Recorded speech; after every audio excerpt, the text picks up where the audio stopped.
Okey. Assalamualaikum.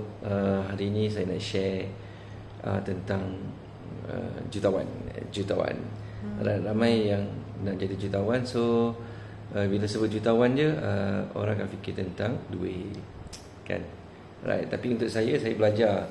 Saya belajar dengan ramai sifu-sifu. Saya belajar dengan ramai orang-orang hebat dalam inspirasi dan motivasi. So ada seorang sifu saya, dia share dan dia share tentang jutawan ni, dan saya nak jadi macam dia, di mana saya hendak menjadi 6 jutawan. Orang nak jadi apa tu 1 jutawan, saya nak jadi 6 1, 2, 3, 4, 5, 6 6 jutawan. Yang pertama saya nak jadi jutawan wang. Jutawan wang. Yang kedua saya nak jadi jutawan kesihatan. Yang ketiga saya nak jadi jutawan masa. Kemudian yang keempat saya nak jadi jutawan keluarga. Yang kelima saya nak menjadi jutawan sasiah diri. Dan yang terakhir saya nak jadi jutawan agama. Okey, saya uraikan sikit.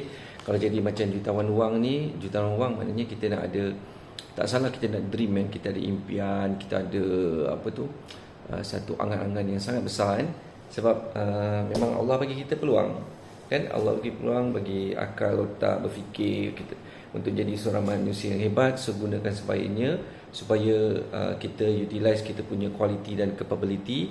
Carilah wang sebanyaknya. So dengan ada wang ni kita banyak boleh buat. Kita boleh bantu adik-beradik, keluarga, jiran tetangga, masyarakat. That's why I nak jadi jutawan wang. Yang kedua saya nak menjadi jutawan kesihatan. Jutawan kesihatan ni sebenarnya untuk menjaga kesihatan supaya kita tak sakit tau. Dia penting dua. Yang pertama kena menjaga pemakanan yang betul.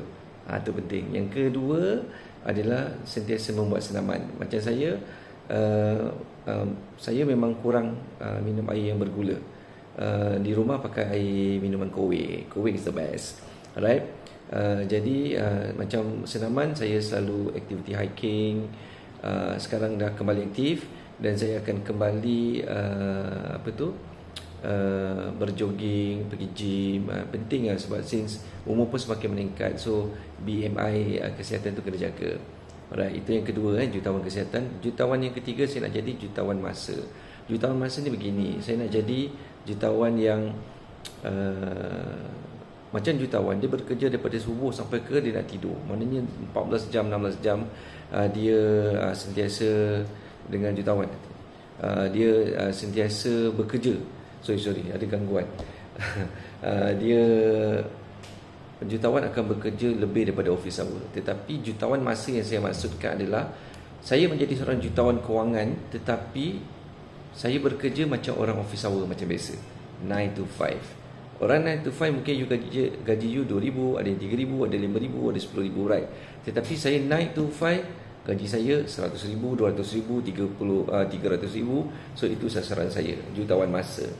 Kan? Masanya terhad tetapi kerjanya, income-nya hebat.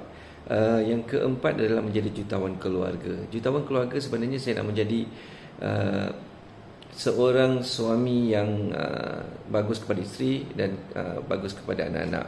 So untuk jutawan keluarga ni saya kena jadi seorang pembimbing khalifah. Saya menjadi contoh yang bagus. Kena ikut apa yang Islam wajibkan kepada setiap suami. Sebab khalifah maknanya macam mendidik dan membimbing isteri dan anak-anak. Lepas tu yang kedua kena menjaga pakaian dan tempat tinggal yang selesa ikut kemampuan. Yang ketiga nafkah zahir dan batin.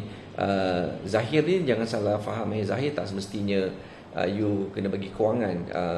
Dia sebenarnya tambahan daripada itu. Sebenarnya zahir adalah untuk menjaga rohani, hati isteri kita supaya tak tercala, tak terkuris. Itu pun kita kena jaga juga kan. Di samping itu definitely kita sebagai khalifah kita kena mencari rezeki, mencari nafkah, mana bekerja lah untuk keluarga kita. Alright. Itu jutawan keluarga yang keempat. So yang kelima adalah untuk menjadi jutawan sasiah diri. Jutawan sasiah diri ni maknanya macam contohnya kita menjadi seorang jutawan, kita menjadi seorang yang sangat kaya, tetapi kita mempunyai perilaku, attitude, sikap diri yang baik. kita seorang yang berbudi bahasa, menghormati orang tua, menghormati pekerja, kita baik dengan ibu bapa kita, dengan adik-beradik kita kan. Alright, dan juga dengan masyarakat. So ini penting. Dan untuk elakkan diri bila kita jadi jutawan atau kaya ni, dia ada dugaan godaannya adalah sifat riak, takbur, sifat yang tak bagus lah. So ini adalah cabaran. So saya tak nak jadi jutawan yang ada nilai-nilai yang negatif.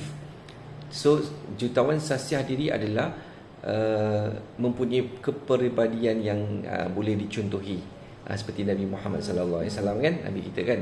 Alright, yang terakhir sekali, yang jutawan yang ke-6, 5, 6 kan. Alright, saya nak menjadi jutawan agama. Alright. Jutawan agama ni maknanya kita ada ilmu yang hebat dari sudut agama. Maknanya dari sudut segalanya lah, tentang wajib, sunat, harus, everything tentang agama Islam kita tahu. Kita kena belajar hari-hari non-stop. Alright. Mungkin jutawan agama ni tidak membolehkan kita menjadi seorang pendakwah, ataupun kita share ilmu kita kepada masyarakat. Tetapi bukan semua orang boleh. Macam saya nak menjadi jutawan agama, sekurang-kurangnya saya boleh mendidik dan membimbing isteri dan anak-anak saya menjadi seorang Muslim yang sejati, yang boleh masuk syurga. Okay? So itu 6 jutawan yang saya impikan. Jutawan wang, jutawan kesihatan, jutawan masa, jutawan keluarga, jutawan sahsiah diri, dan jutawan agama. So tips untuk hari ini, jadilah 6 jutawan, 6 instead of 1 jutawan. Right, take care.